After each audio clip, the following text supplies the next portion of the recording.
I met D in the 6th grade, science class, to be exact. We weren't really friends for the first couple of years of knowing each other. We began talking more around the age of 13, 14 and immediately clicked. We had a shared interest in a particular hobby, and once we bonded over that, everything else snowballed. We started to develop feelings for each other, but due to my immaturity at the time, I never really agreed to officially date.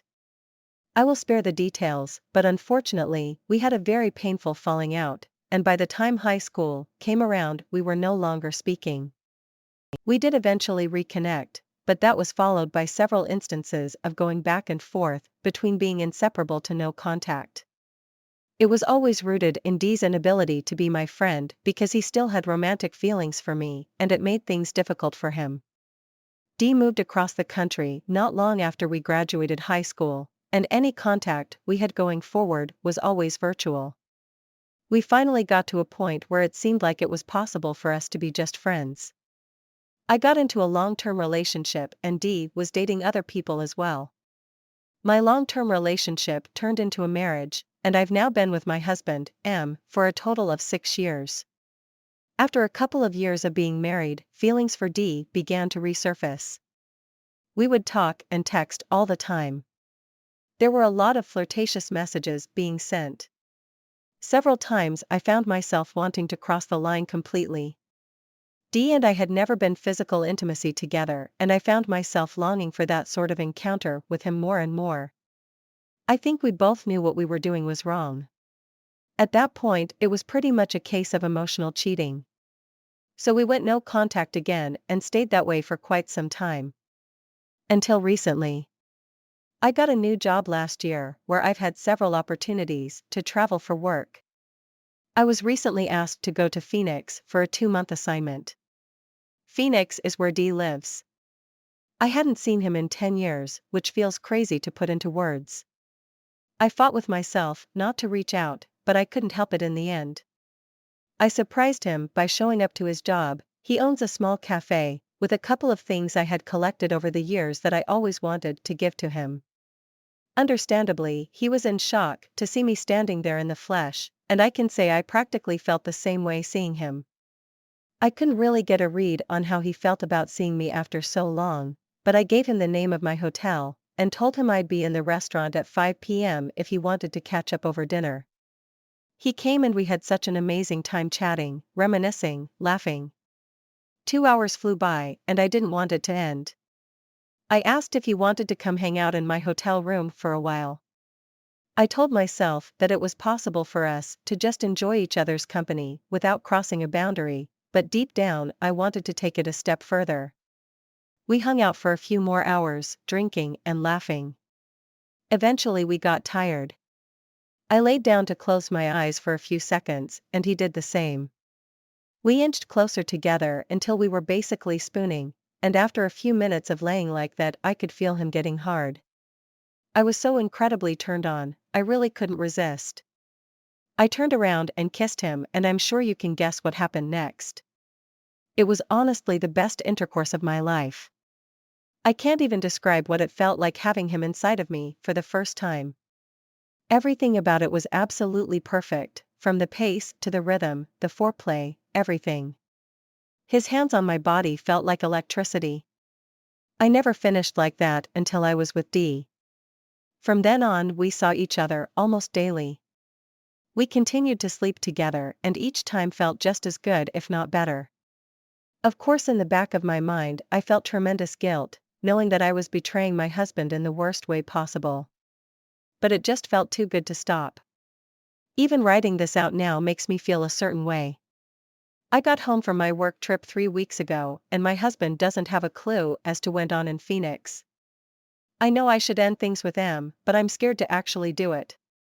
I built a life with him here, and I know I'm an absolutely trash, disgusting person for what I've done. I've already been asked to return to Phoenix for another 2-month assignment, beginning in September. I've tried to reason with myself, but in the end I just know I'm not going to be able to resist seeing D again. March 23, 2023.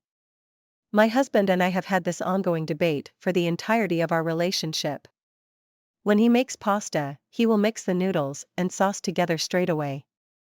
When I make it, I leave the noodles and sauce separated until just before serving. If there are leftovers, I will store the noodles and sauce separately. Although each of us have our preferences, we typically leave it up to whoever is doing the cooking to decide how the sauce/noodles will be served and stored. I recently came back from a 2-month work assignment, and my return also happened to coincide with a bunch of my in-laws coming into town. My husband wanted to host a dinner at our home for his family and asked if I could take on all of the cooking. I'm normally the one to do most of the cooking in our relationship. I enjoyed it, and I would say that I'm pretty good at it, objectively better than he is.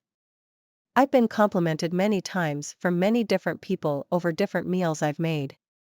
However, I am by no means a professional, and I've never been asked to cook for such a large group before.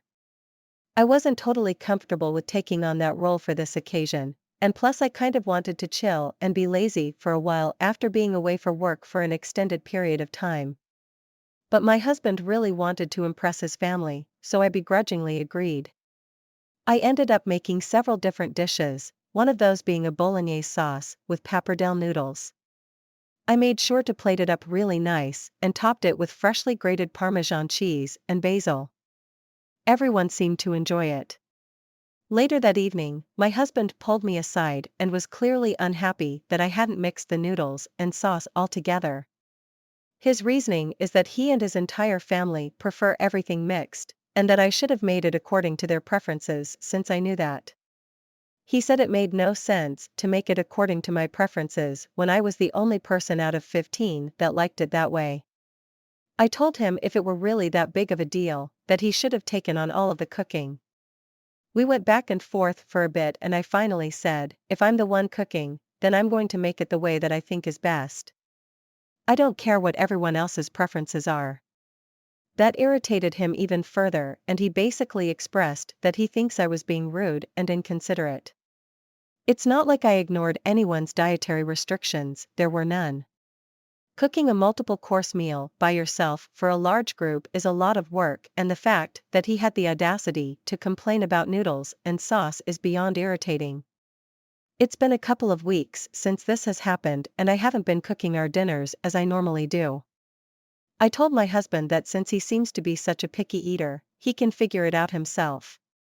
March 23, 2023, 3 hours after the last update. Tomorrow afternoon I will be telling my husband that I want a divorce. We've spent 6 years together, and in the beginning I never would have dreamed of being with another man. It started in the bedroom when he was unwilling to listen to my suggestions for things that would make me feel good. Instead, he would become offended and act as though he knew better than I did for what would be pleasurable for me. I tried talking with him about this several times, and each time he would get upset and act like I was attacking his manhood. After a while I just gave up completely and continued faking orgasms to make him happy. When I started feeling more like his mother than his partner, the intimacy got worse. It was all of the stereotypical stuff, having to pick up after him constantly, being the main one to cook and clean, and so on. He's gotten incredibly lazy over the years. We don't go out anymore, we don't do date nights. His main thing is chilling at home and watching TV or playing video games. I'm fine with that, but I also want to do more sometimes. We both are lucky in that we have well-paying jobs. I've expressed on numerous occasions that I have dreams outside of the corporate world, dreams that have the potential to come into fruition within the next couple of years so long as I continue being smart financially. Although he tends to be very lazy and lethargic at home, he's very much into the work grind culture, and because of this, any time I talk about my wants and desires for the future, he immediately shuts them down as being stupid. I've tried reasoning with him about some of these things over the years, but he just doesn't seem to get it or understand how I'm feeling. The emotional cheating started about a year after we began having issues in our relationship. I knew what I was doing was wrong and eventually had no contact with the person whom I was cheating with. By chance, I recently got sent on a work assignment that happened to be in the same city as the person that I was cheating with. We saw and slept with each other repeatedly over the span of 2 months during my assignment. It was quite literally the best intimacy of my life. This person was an old flame, if you will. We've always had a strong emotional connection, but it just never really worked out. Sort of a right person, wrong time kind of thing. He is someone I knew from long before I ever met my husband. Obviously, I should have just initiated a divorce as soon as I saw that the issues in my marriage weren't going to get resolved. I've struggled with the idea of walking away from this relationship because I remember what it was like in the beginning, completely perfect in every way. I've held out hope that maybe things could return to the way they once were. Not only that, but despite the issues, we've built a very comfortable life together. Nice home, nice cars, financially comfortable, pets. I know what I've done makes me a terrible person. I should never have let the affair with my old flame get this far before ending my marriage. But in all honesty, I should probably feel worse about it than I actually do. All the time my husband has disregarded my feelings over the years has created a sort of numbness in how I'm feeling over this whole situation now. I'm not really sure of what I plan to do after the divorce is finalized. But I can already feel a huge weight lifting off my shoulders.